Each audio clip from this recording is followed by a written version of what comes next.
Thank you for tuning in to the Helium Radio Network. You are listening to a rebroadcast of a previously recorded show.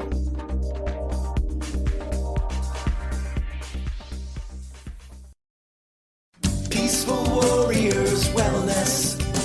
Feel better, move better, be better. When you feel better, you feel more like you. And when you move better, there's so much you can do. Be who you were meant to be. Peaceful Warriors Wellness. Feel better, move better, be better. Peaceful Warriors. All right, welcome. Thank you for joining us for another edition of the Feel Better, Move Better, Be Better podcast. I'm joined today with my wife, Lena Roberts. Hi. I'm Scott Roberts. And we're also joined by one of our therapists, Catherine White. Hello. So today we are going to talk a little bit about what do we mean when we say feel better, move better, be better. So it's kind of a little bit of a three-part slogan, but it really simplifies everything that we do in our business to provide those opportunities for our clients of being able to feel, move, and because they can do those things, actually be better at things that they do in their everyday life.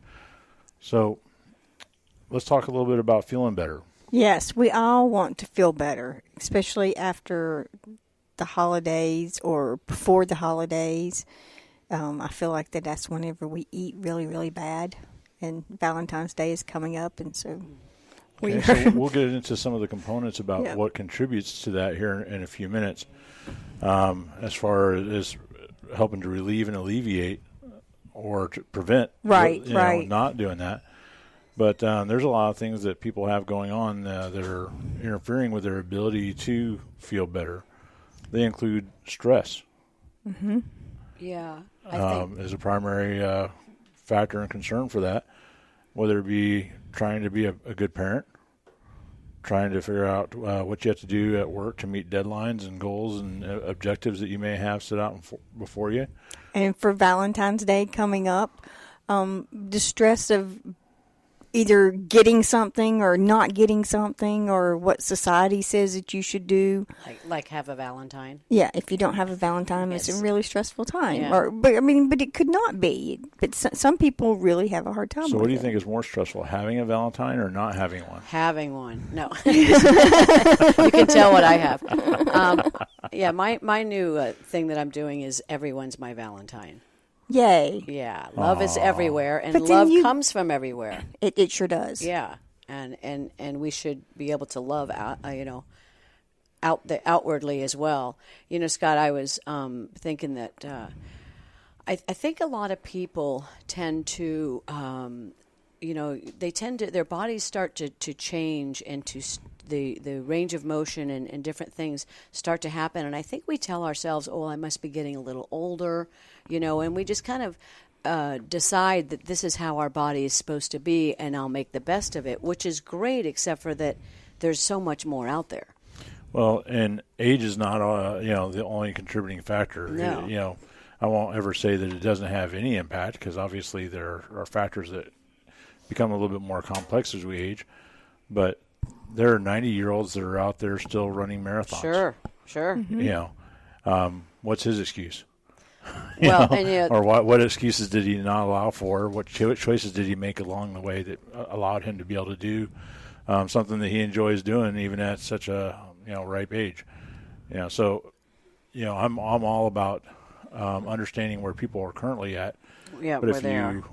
Join me in the mornings at 6:30 here in the hallway, Monday through Friday, one of the things you'll hear me say regularly is that where you're at is much less important than where you're going.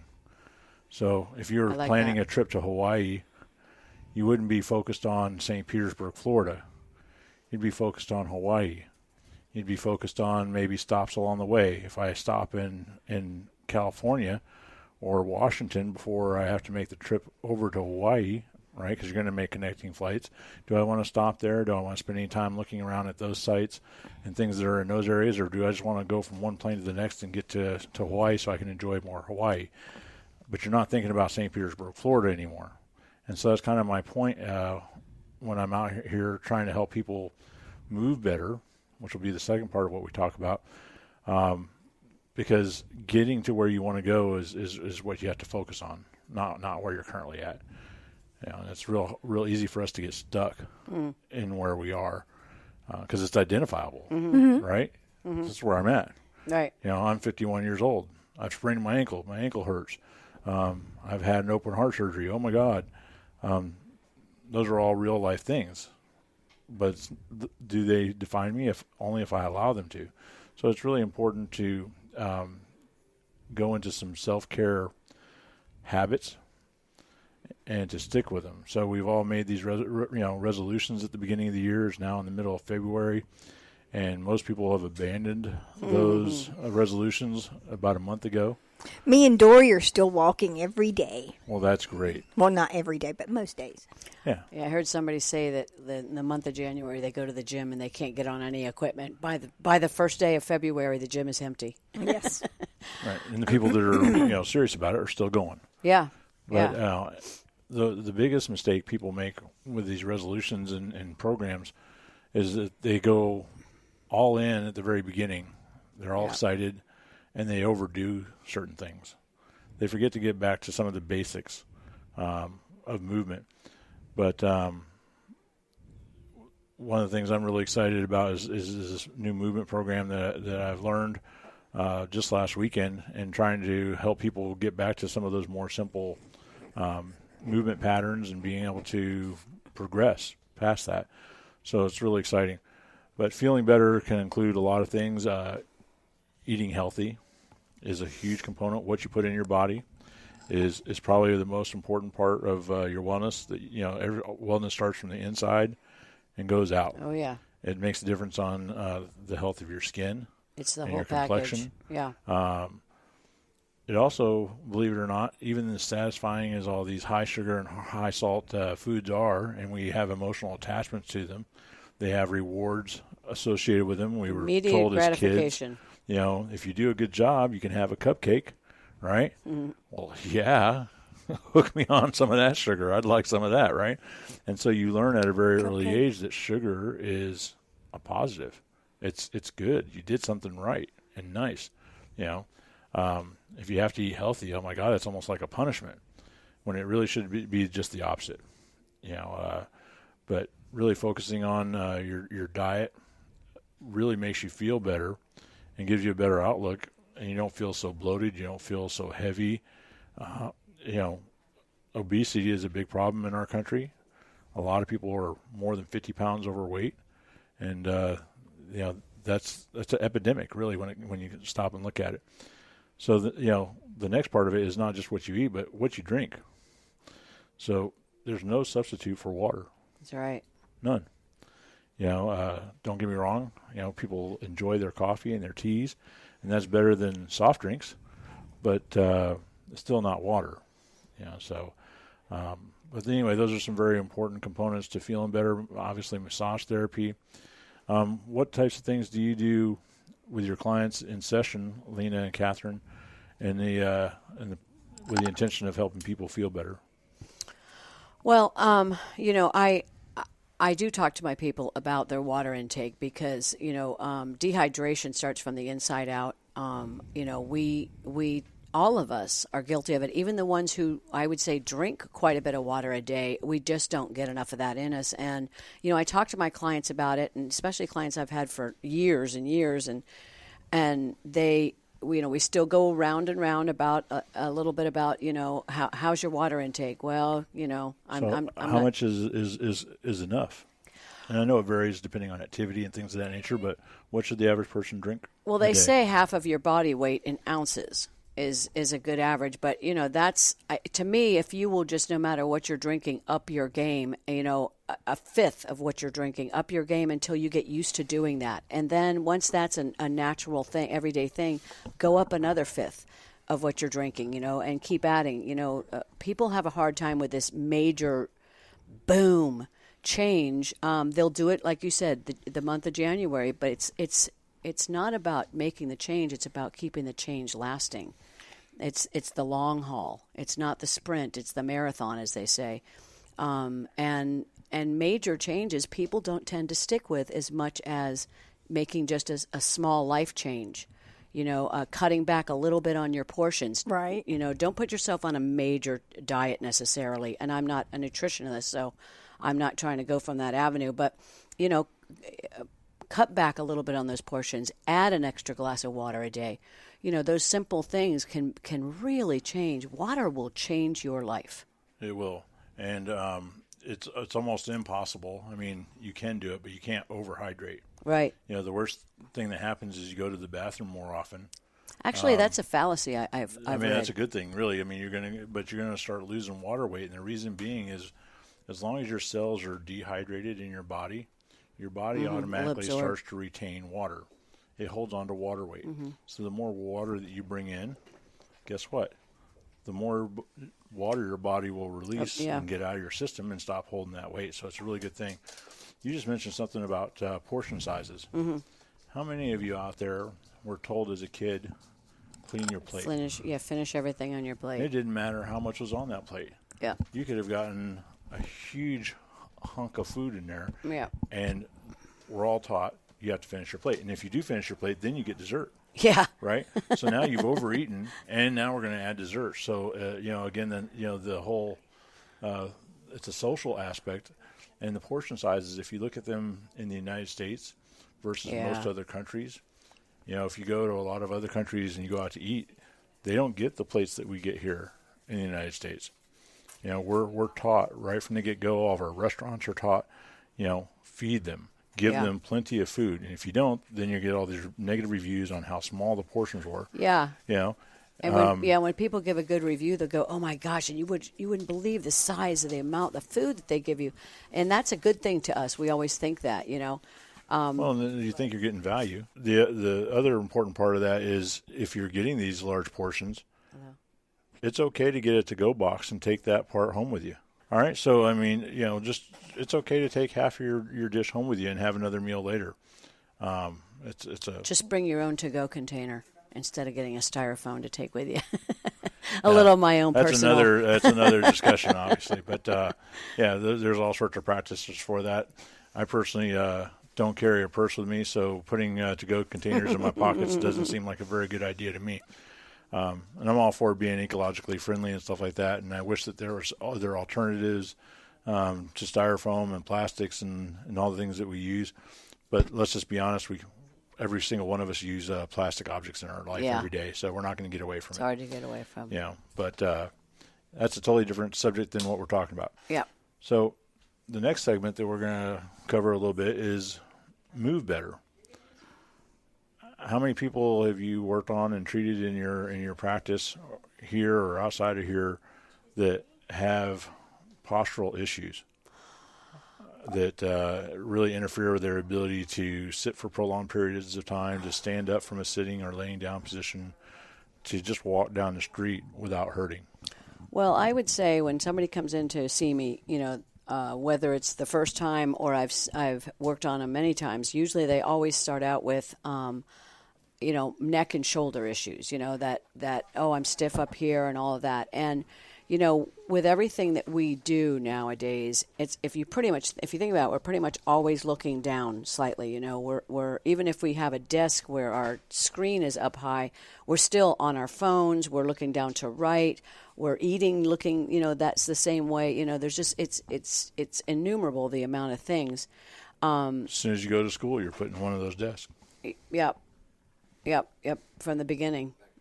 Yeah, backpacks are big problems too. Yep. So I think they've gotten a lot better with that here with the electronic devices. I don't think the kids carry around the 5 textbooks that I carried around with me in school. I had 7 classes and 6 major thick books. And then you had to have notebooks to go along with it for each subject along with that. So I think a lot of the kids today in today's classes are probably using more tablets and pads and things like that. And I think I could be wrong. I haven't been in school in God knows how long, but. So you were talking about some head forward posture and the strain that puts on the head and neck. So for every inch forward, what does it do to the pressure being put on those vertebrae? Do you remember? No. We got a chart here in the office. I think it's like an extra 10 pounds 10 pounds per inch forward from the center line, where your ears, the center of your ears are supposed to be over the center of the shoulders. Mm-hmm. So if you bring your head forward, that's putting a lot of extra pressure on those vertebrae. And any pressure you put on vertebrae, guess what happens? It compacts the disc, it squeezes and pushes Compression. them. You get herniated and bulging discs that put pressure on nerves, and all of a sudden you get tingling, numbness, pain down the Right. arm. Yep. That's a Really common. it's Yeah, almost every single person that comes in has that. carpal tunnel Yeah, syndrome. we deal with You the know? neck and the shoulder issues to start out I with. had one recently. This girl has come in. She's a yogi. She's always perfect every time I see her out somewhere. But this was the first time that she came in to see me. And so she comes in and she's like, I can't figure out what my neck is hurting so bad for. And I was like, well, your head forward, your head's down. And she was like, I don't know what I've done. I keep my workspace here, and she does everything. And so about halfway through the massage, she says, I got a new puppy. Guess what you do when you have a new puppy? You look down at this little puppy all the time. So it's not just, our desk or our computer or our phone or whatever. It's life. Yeah. Life happens usually below us. Yeah, you got to look at the furniture so you can walk around it and, Right. and such. I mean, it's the angle that we hold our heads in. Yes. Yeah, yeah. So one of the things that was really emphasized pretty heavily this last weekend was you cannot do too much to strengthen your posterior chain, because we're always doing things in front of us. That's where your eyes, your nose, your mouth, Everything's out in front of us. right? As far as sensory perception, even our ears are tilted forward so we can hear things in front of us better than we can hear things behind us. So you cannot put more emphasis on the posterior chain to help strengthen that, to help reverse the things that we're doing every single day. How many people do you see when they go to the gym? They're sitting there doing bicep curls or doing chest presses. They're doing all these exercises to build the aesthetic appearance of the front Yeah. of their body, right? And you look at their back, and there's nothing, Yeah. right? They can't pull their arms back. They're and They they're have on little they're on legs. twigs for legs. Yeah, they forget to work on those. It's really Yeah. kind of funny sometimes, but so it's really important to incorporate movement patterns that are going to train the parasympathetic nervous system to be able to function properly, to keep your posture right, because we're working against it all the time just with everyday activities. Yeah. Well, we witnessed just sitting here in the daytime, just people going by that are doing extreme activities, because that's a big thing now, the extreme sport. yes, and they're doing these extreme activities with extremely bad posture. Yes. And and all we can say to ourselves is, "Oh my gosh, one day That's a client waiting to happen right there. Yeah, where are they going to be? In no time. By the time you're 40, your body's going to scream at you. If I can just shed on anybody's light to please think about the posture and your approach to doing those extreme sports. Extreme sports is what we see. I see them walking by here carrying Carrying all these that weight. weights or the tires or whatever, and you're like, oh my gosh, yes, you're doing it. I'm real proud of you for doing it, but you were going to hurt so bad tomorrow and the next day for doing that same thing. Well, in 10 years from now, look what's it Right. going to do when it's irreversible. Right. Yeah. So we're in Florida, and there happen to be a small percentage of elderly people that live in this area, Just a small one. right? Yeah. Just a smidge. Yeah. A little sarcasm there, obviously. But my point is how many people do you see that are dependent upon canes, walking sticks, walkers, or absolutely almost totally immobilized in a chair, right? I think we have more motorized chairs in Florida than probably just about anywhere else in the world, let alone the country. It's really kind of sad because people have accepted that they're not able to move because nobody has taken the time to show them and teach them how to get back to movement. So what's really, really interesting is right from the moment that you're born and you're released out of your mom's arms, whether it be put into a crib or on the floor on one of those beautiful hypoallergenic pads, I'm sure, right? Certainly couldn't put them on the ground with all that dirt and germs because that would help their immune system or something. But Yeah. My point being is right from the very beginning as an infant, you start learning some movement, some very, very basic movement. How in the heck are you going to lift your head while you're laying on your stomach? How are you going to lift your chest and turn your head so you can see the noise that you heard over there that Mommy was making? Because you're curious. You want to see what's going on. Our eyes are the most influential input of the five senses that we have. We heavily depend on our eyes. So we turn that head to be able to look and see around us and what's going on. How in the heck do you roll over from your back onto your stomach? You know, those are very, very basic movement patterns that we as adults tend to forget and go, oh, well, that's so basic. I don't need to do that. I'm going to do, we're all worried about doing, you know, sandbag carries Right. instead of learning how to roll over again. And, you know, it's not just the elderly, it's people that have been hurt, whether it be through fitness, they've been in a car accident. Yeah. And a primary motivator that people have is pain. And what it does is it creates fear of movement. It's a deeply seated psychological thing. And when you go to do a movement and it hurts, you don't want to do it anymore. Why would you want to keep doing it? But it's really important to do so in a safe way, in a safe environment. So I'm really excited about being able to add those services to our menu between myself and Jemison to help people learn how to move better on that very basic level and then help them progress past that into more stability creating exercises.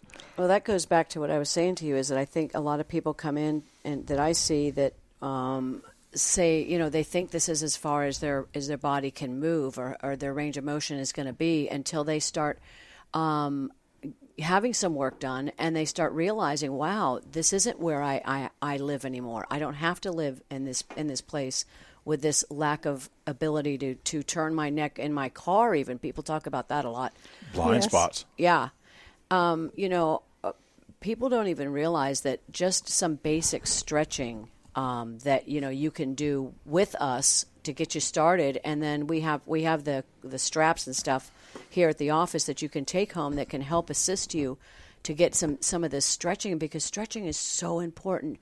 You know, your posture will start to come forward, you know, almost like a turtle, if you want to say. Yes. And we all start to do that. Our hips start to shift, you know, where our abductor muscles start to shorten, and it takes those hips in, and we talked about the neck and the shoulders issue. And simple stretches can just release and lengthen those muscles to where your posture and where your eyesight line lifts. And you know, we get people started in here with that, you know, and help them and lead them.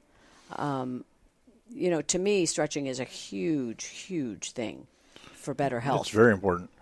You know, that's why I do this every morning out here to try to help people you know, start to engage that and start moving their body to wake it up.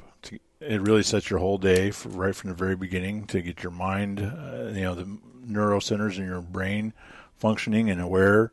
It really makes a big difference. Yeah. And not everybody that I know, certainly nobody in this room at the moment, wants to be a wide receiver in the NFL. But have you ever seen one of those guys running down the field, watching their feet while they're running? No. And then at the very last second, they turn their head to try to catch the ball? Yeah, right. It doesn't happen, right? They're running down the field. They're looking at where they're going.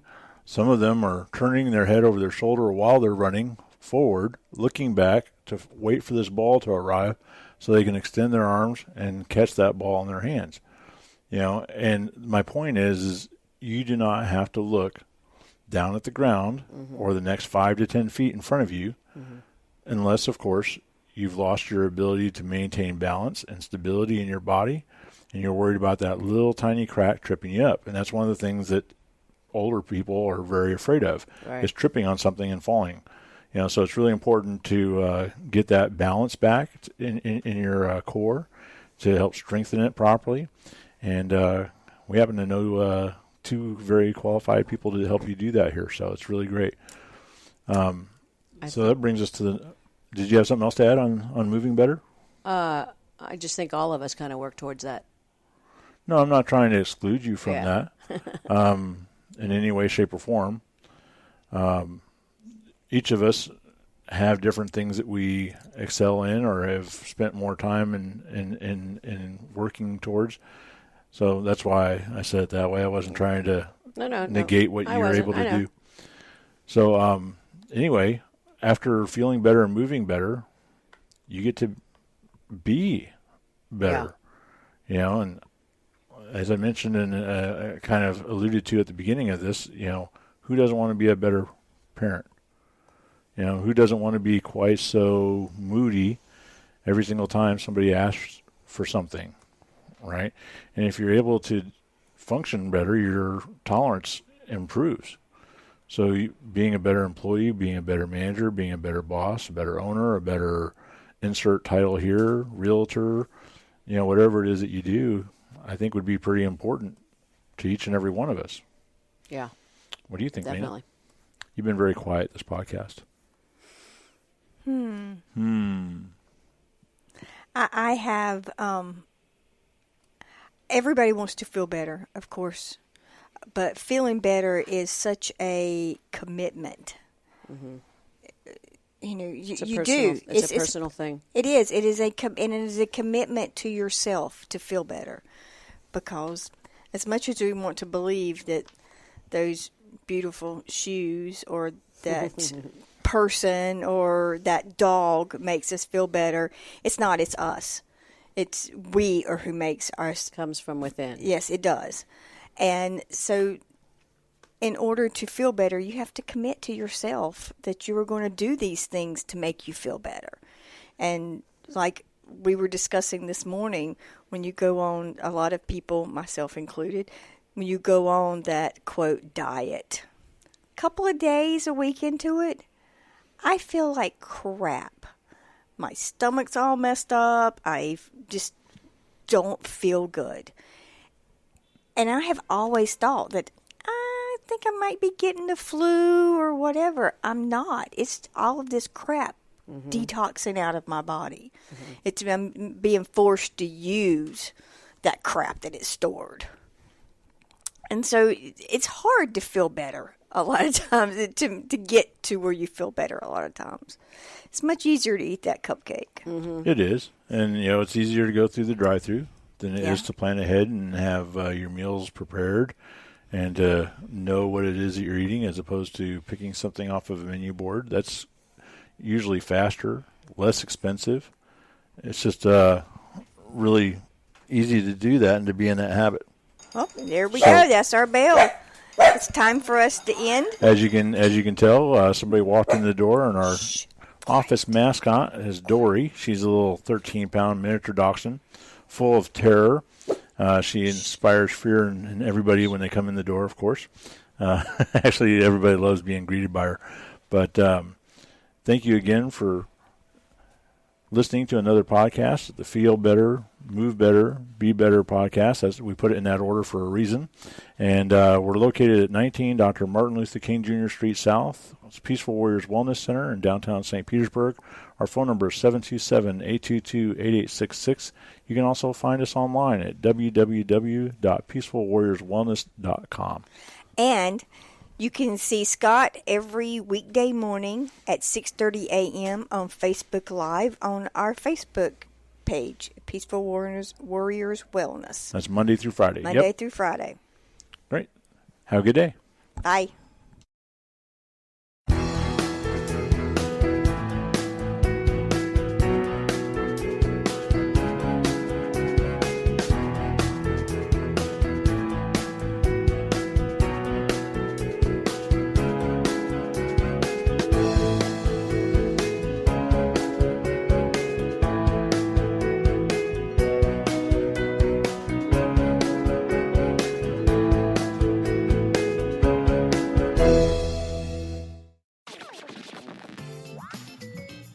Thank you for listening to Helium Radio. The views expressed by show hosts or their guests are their own and should not be construed in any way as advice from Helium Radio. We make no recommendations or endorsements for radio show programs, services, or products mentioned on air or on our website. Personal perspectives expressed by the producers, writers, and editors will always be presented as such. Any rebroadcast or retransmission without the express written consent of Helium Radio is strictly prohibited. Thanks for listening.